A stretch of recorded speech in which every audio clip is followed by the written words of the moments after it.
Hello everyone, welcome to engineering Angan. তো আজকের lecture ভিডিওতে আমরা কথা বলবো রিলেশনাল ডাটাবেস ম্যানেজমেন্ট সিস্টেম অর্থাৎ আরডিবিএমএস নিয়ে। তো চলো শুরু করা যাক। প্রথমে আমাদের জানতে হবে যে আমাদের আরডিবিএমএস ব্যাপারটা কি। তো আমরা সহজ ভাষায় বলতে পারি রিলেশনাল ডাটাবেস ম্যানেজমেন্ট সিস্টেম এমন একটা সফটওয়্যার যেটা কি করে আমাদের ডাটাগুলোকে টেবিল আকারে সংরক্ষণ করে। কি আকারে? টেবিল আকারে সংরক্ষণ করে। এবং এটা কি, প্রত্যেকটা টেবিলকে বলি আমরা relation and allows efficient manipulation using SQL. আমাদের এবং স্ট্রাকচার্ড কোয়েরি ল্যাঙ্গুয়েজ ব্যবহার করে আমরা এটাকে বিভিন্ন ধরনের কাজবাজে ব্যবহার করতে পারি। যেমন হচ্ছে কি আমাদের যে কোনো ডাটা সহজে ইনসার্ট করতে পারি, যে কোনো ডাটা সহজে ডিলিট করতে পারি, আপডেট করতে পারি।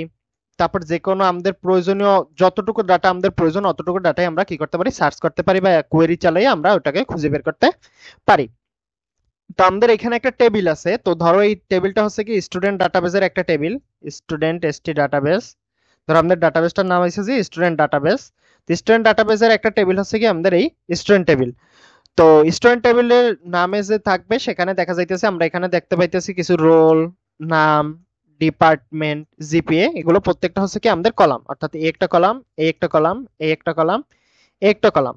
আর এখানে আমরা দেখতে পাইতেছি এগুলো হচ্ছে আমাদের রো, একটা রো, দুইটা রো, তিনটা রো, চারটা রো। আর এই একটা ফুল রো আমাদের নির্দেশ করে কোন একটা স্টুডেন্টের ফুল একটা তথ্য। অর্থাৎ রহিমের রোল হচ্ছে কি 101 এবং তার ডিপার্টমেন্ট হচ্ছে সিএসসি এবং তার সিজিপিএ হচ্ছে কি আমাদের 3.75।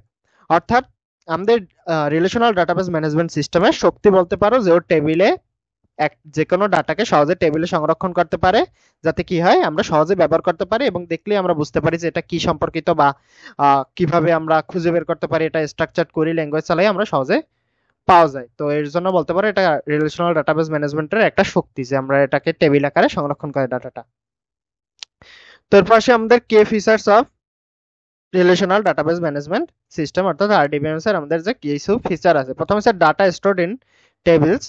তো এটা আমরা আগেই বলছি, ওটা ডাটাকে সংরক্ষণ করে টেবিল আকারে, যেটা কি রো এবং কলামের ভিত্তিতে ভাগ করা থাকে। তারপর কি ensures data integrity and consistency, ডাটাকে একটা কনসিস্টেন্ট বা একটা নিয়মের মাফিকে ভাগ করে, যাতে আমরা কি করতে পারি, যাতে আমরা সহজেই আমরা খুঁজে বের করতে পারি। যেমন আমরা এখানে ডিফাইন করে দিতে পারি যে আমাদের রোল নাম্বারটা মাস্ট বি আমাদের ইউনিক হইতে হবে, অর্থাৎ একজনের রোল নাম্বারের সাথে আরেকজন মিলবে না। তো এতে আমাদের কি হবে, কনসিস্টেন্সিটা রক্ষা হবে এবং ইন্টিগ্রিটিও রক্ষা হবে। এরপর আছে আমাদের সাপোর্ট এসকিউএল অর্থাৎ স্ট্রাকচার্ড কোয়েরি ল্যাঙ্গুয়েজ। তো এসকিউএল সাপোর্ট করার মাধ্যমে আমরা সহজে কোয়েরি ব্যবহার করে যে কোনো একটা কোয়েরি ব্যবহার করে আমরা যে কোনো প্রয়োজনীয় তথ্যকে খুঁজে বের করতে পারি খুবই সহজে। তারপর multi user support and security, একই ডাটাকে একসাথে অনেকজন ইউজার, অর্থাৎ যে যে ইউজারের কাছে অ্যাক্সেস থাকবে অবশ্যই বাহিরে কেউ ব্যবহার করতে পারবে না, সেটা ব্যবহার করতে পারবে এবং অবশ্যই সিকিউরিটি নিশ্চিত হয় এখানে।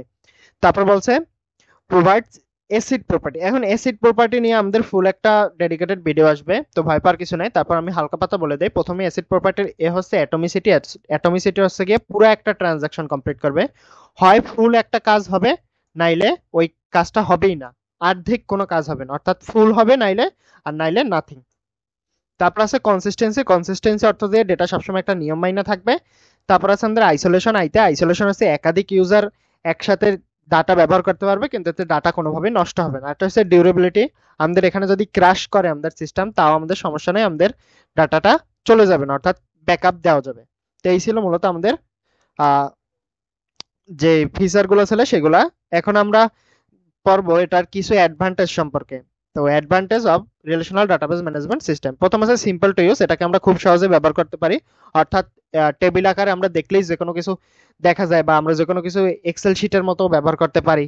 তারপর বোঝা যায় সহজে, যে কোনো কিছু ইনসার্ট করা যায়, ডিলিট করা যায়, আপডেট করা যায়। তারপর হচ্ছে ইনশিওরস ডাটা অ্যাকিউরেসি অ্যান্ড ইন্টিগ্রিটি, অর্থাৎ আমাদের যে অ্যাকিউরেসি, ভুল তথ্য যা ঢোকার কোনো চান্স নাই। অর্থাৎ আমরা যদি এখানে এক জায়গায় ডিফাইন করে দেই যে আমাদের এইজ হইতে হইবে, কোন একটা আমরা ধরো ডাটাবেস বানাইতেছি যেখানে এইজ হইতে হইবে, আচ্ছা এইজ এইজ হইতে হইবে আমাদের ধরো হইছে 18-র ভিতরে। তো আমরা যদি ওইখানে যদি একটা ডিফাইন করে দিই আমাদের যে এইজ হয়ে যাবে 18-র ভিতরে, তো 18-র উপরে বা উপরে কোনো ডাটাই আমাদের ঢুকতে পারবে না। তো এটাকে আমাদের অ্যাকিউরেসিটার ঠিক থাকবে। তারপর হচ্ছে আমাদের রিডিউস ডাটা রিডান্ডেন্সি। তো নর্মালাইজেশন সিস্টেমের মাধ্যমে আমরা ডাটা রিডান্ডেন্সিটাকে মানে দূর করে, অর্থাৎ আমাদের যে বারবার এক ডাটা বারবার যদি চলে আসে তাহলে কি আমাদের এটা কি রিডান্ডেন্ট হয়ে যাবে। তো রিডান্ডেন্সিটা মেনটেন করা খুবই গুরুত্বপূর্ণ, ভুল বা অপ্রয়োজনীয় ডাটা যাতে না ঢুকতে পারে এটাও মানে দেখা রিডান্ডেন্সি খুবই গুরুত্বপূর্ণ। তারপর হচ্ছে গিয়ে সাপোর্ট রিলেশনশিপ, বিভিন্ন ধরনের রিলেশনশিপ সাপোর্ট করে, অর্থাৎ তুমি একটা টেবিলের সাথে আরো 4-5টা টেবিল অ্যাড করতে পারো। তো রিডান্ডেন্সি অর্থাৎ নর্মালাইজেশন এবং রিলেশনশিপ নিয়ে আমাদের আরো একটা ডেডিকেটেড ভিডিও আসবে, কোনো সমস্যা নেই। তারপর বলছে easy to retrieve and manage data in SQL, যেহেতু এটা স্ট্রাকচার্ড কোয়েরি ল্যাঙ্গুয়েজ ব্যবহার করে, তাই কোয়েরি ব্যবহার করে আমরা সহজে ডাটাকে রিট্রাইভ করতে পারি, ম্যানেজ করতে পারি, আপডেট করতে পারি, ইনসার্ট করতে পারি, যে ডিলিট করতে পারি। তারপর scalable and widely used in industry, এটা কি স্কেলেবল অর্থাৎ সহজে হচ্ছে গিয়ে তোমরা যে কোনো ধরনের কাজবাজ করতে পারবা, মানে যে কোনো কেউই এটা মানে সহজে শিখতে পারবে। আর এটা ছোট ব্যবসা থেকে শুরু করে বড় বিভিন্ন ফেসবুক বলো বা ব্যাংক বলো বা বিভিন্ন বড় বড় যে সাইটগুলো আছে সবগুলো এটা ব্যবহার করে। তো এই ছিল মূলত আমাদের অ্যাডভান্টেজ। এরপর আসি আমাদের মেইন যেটা কম্পোনেন্টস। প্রথমেই আসি আমাদের, যদি একটু বলতে চাই, আমাদের কলাম বা অ্যাট্রিবিউট। তো মেইন যে পার্ট আমরা বলছি টেবিলের, কি কলাম আর রো এর ভিত্তিতে ভাগ করে। তো কলাম কি? কলাম মূলত হচ্ছে গিয়ে টেবিলের একটা নির্দিষ্ট ক্ষেত্র, একটা টেবিলের নির্দিষ্ট ক্ষেত্র যা নির্দেশ করে কোন ধরনের তথ্য আছে ওইটা একটা সংক্ষেপে নির্দেশ করে দেয়। এটা কি টেবিলের হেডার ফাইল হিসেবেও কাজ করে, ডেটার একটা নির্দিষ্ট বৈশিষ্ট্যকে বোঝায়। অর্থাৎ এখানে আমাদের লেখা আছে স্টুডেন্ট আইডি, অর্থাৎ আমাদের এখানে আমরা বুঝতে পারতেছি এখানে যা থাকবে সবগুলোই কি এক একটা স্টুডেন্টের এক একটা আইডি। তো আমরা বলতে পারি এটা কি একটা নির্দিষ্ট বৈশিষ্ট্যকে নির্দেশ করে। যেমন এখানে আছে আমাদের নেম, তার মানে এখানে যতগুলো আছে সবগুলো হচ্ছে স্টুডেন্টদের নাম। তারপর এখানে আছে ডিপার্টমেন্ট, এখানে যা আছে সবগুলো আছে স্টুডেন্টের ডিপার্টমেন্ট। তারপর সেমিস্টার দেখে আমরা বুঝতে পারবো যে এখানে কোন সেমিস্টারে কোন স্টুডেন্ট পড়তে আছে, তাহলে কি নির্দিষ্ট একটা ডাটাকে নির্দেশ করতেছে না। তারপর আসে আমাদের ফিল্ড। ফিল্ড কি? ফিল্ড বা সেলও বলতে পারো একটা নির্দিষ্ট ঘর বা ইউনিট, অর্থাৎ আমি এখানে লাল দাগ দিয়ে দেখাই দিয়েছি যে একটা নির্দিষ্ট ঘর বা ইউনিট বলতে পারি একটা নির্দিষ্ট কলামের জন্য, একটা নির্দিষ্ট একটা কলামের জন্য নির্দিষ্ট একটা রোতে তথ্য ধারণ করে। যেমন সেল, এই সেলে আছে কি? এই সেলে আছে আমাদের রোল নাম্বার 001। আবার এখানে আছে আমাদের সেমিস্টার কত, সেকেন্ড। এরপর আমাদের এখানে আছে ডিপার্টমেন্ট কি, সিভিল। অর্থাৎ এই প্রত্যেকটা এক একটা আমাদের ঘরকে আমরা বলবো যে ফিল্ড বা সেলও বলতে পারি। এরপর সে আমাদের আরেকটা পার্ট যেটাকে বলা হয় মূলত টাপেল বলতে পারি, আমরা রো বলতে পারি, অথবা এন্টিটি বলতে পারি। এগুলোর দ্বারা মূলত কি বোঝায় আমাদের রো টেবিলের একটা সম্পূর্ণ সারি। অর্থাৎ যদি আমরা একটা রো বলতে চাই তাইলে এটা হচ্ছে কি আমাদের ফুল একটা রো, একটা টেবিলের সম্পূর্ণ একটা সারি যা নির্দিষ্ট একটা রেকর্ড বা এন্টিটিকে উপস্থাপন করে। অর্থাৎ যদি আমি এখানে বলতে চাই নাবিলা আক্তার যে স্টুডেন্টটা আছে ওর সকল যে তথ্যগুলো আছে সব এই রোটা ধারণ করে। অর্থাৎ ওর আইডি হচ্ছে গিয়ে 003, ওর নাম নাবিলা, ও বিবিএ ডিপার্টমেন্টে পড়ে, থার্ড ইয়ার স্টুডেন্ট, এবং সিজিপিএ হচ্ছে গিয়ে 3.75। তো আমরা পাইলাম আমাদের রো কি একটা সম্পূর্ণ সারি একটা নির্দিষ্ট রেকর্ড বা এন্ট্রিকেও উপস্থাপন করে। তো এই ছিল মূলত আমাদের টেবিলের যে কন্টেন্ট গুলো আমাদের জানা দরকার, অর্থাৎ অ্যাট্রিবিউট বা কলাম, ফিল্ড এবং টাপেল, রো অথবা এন্টিটি যাই বলো না কেন। এরপর আসে আমাদের কিছু এক্সাম্পল যে সফটওয়্যার গুলো আমাদের রিলেশনাল ডাটাবেস ম্যানেজমেন্টের জন্য ব্যবহৃত হয়। ওরাকল ডাটাবেস আছে একটা, যেটা কি বড় বড় কোম্পানিতে সাধারণত ওরাকল ডাটাবেস গুলো ব্যবহার করে। তারপর মাইএসকিউএল ব্যবহার করি আমরা সাধারণত ওয়েবসাইট বা অ্যাপ্লিকেশন বানানোর জন্য। আমরা মানে মাইএসকিউএলটা ব্যবহার করি, অর্থাৎ অ্যাপ্লিকেশন বা যে কোনো ধরনের ওয়েবসাইট বানানোর জন্য ওর যে ডাটাবেসটা দরকার হয় ডাটাবেসের জন্য আমরা মাইএসকিউএল ব্যবহার করি। তোমরা যারা ডিবিএমএস এ প্রজেক্ট করবে তারা অবশ্যই মাইস্কুয়েল ব্যবহার করে দেখবা যে তোমাদের ডাটাবেস তৈরি করতে হইতেছে। তারপর পোস্টগ্রিএসকিউএল কি ওপেন সোর্স বা গবেষণায় সাধারণত পোস্টগ্রিএসকিউএল বেশি ব্যবহৃত হয়। তারপর আছে এসকিউএলাইট।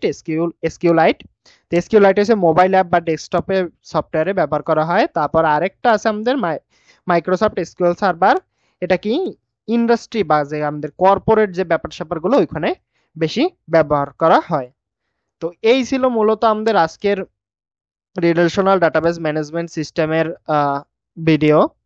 তো যদি আমি একটু কনক্লুশনটা করতে চাই তাহলে দেখা যাবে রিলেশনাল ডাটাবেস ম্যানেজমেন্ট সিস্টেম হচ্ছে কি এমন একটা সিস্টেম যেখানে আমাদের ডাটাগুলোকে কি আকারে সংরক্ষণ করি, টেবিল আকারে সংরক্ষণ করি। এর মাধ্যমে ডেটাকে আমরা সহজে নির্ভরযোগ্য এবং একটা দ্রুত অ্যাক্সেস ব্যবহার করতে পাই, যারা আমরা ব্যবহার করি প্রায় সব ক্ষেত্রে। ব্যাংক ট্রানজাকশন বলো, তুমি ফেসবুক, ইউটিউব বলো, ই কমার্স ওয়েবসাইট বলো, আমরা সব জায়গায় ব্যবহার করি। তারপর বিশ্ববিদ্যালয় বলো, একটা যে কোনো জায়গায় আমরা ব্যবহার করা যায়। আর এই রিলেশনাল ডাটাবেস ম্যানেজমেন্ট তথ্য প্রযুক্তি ছাড়া তথ্য প্রযুক্তি আসলে কল্পনা করা যায় না আজকালকার দিনে। কারণ ফাইল বেস সিস্টেমে বিভিন্ন ধরনের ঝামেলা আছে, আর ফাইল বেস সিস্টেম এখন নাই, সব জায়গায় রিলেশনাল ডাটাবেস ম্যানেজমেন্ট সিস্টেম ব্যবহৃত হয়। ডাটাবেস ম্যানেজমেন্ট সিস্টেম ব্যবহৃত হয়, রিলেশনাল ডাটাবেস ম্যানেজমেন্ট এর মধ্যে একটা মানে জনপ্রিয় বলতে পারো ডাটাবেস ম্যানেজমেন্ট সিস্টেমের ভিতরে। তো এই ছিল আমাদের আজকের ভিডিও, দেখা হবে পরবর্তী কোনো ভিডিওতে। যদি আমাদের ভিডিওগুলো ভালো লাগে তাহলে আমাদের সাবস্ক্রাইব করে অবশ্যই আমাদের পাশে থাকবেন। ধন্যবাদ সবাইকে।